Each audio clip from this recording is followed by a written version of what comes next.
Grid house by Estudio VA Arquitectos in Plata, Argentina. This project is part of a set of 3 houses that were commissioned to us in a new urban development that is taking shape on the outskirts of La Plata.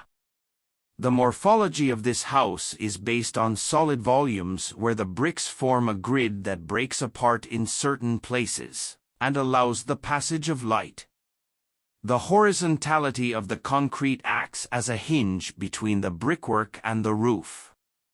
In it, we sought to create a play of inclinations that, alternating, on the one hand, prioritize access to the house and on the other hand, capture the northwestern light, providing more brightness to the main areas of the house.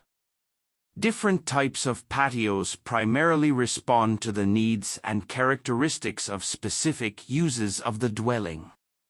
Each space of the house is framed and completed by its expansion, each solid with its void. Architects, Estudio VA Arquitectos. Area: 104 square meters. Year: 2023. Photographs: Luis Barandiarán. Manufacturers: Baustil, C+C, Mi Pileta, Peirano, Roca. Lead architects: Abadie Federico, Vicente, Prieto, Pablo. Landscape: Carol Gallo. City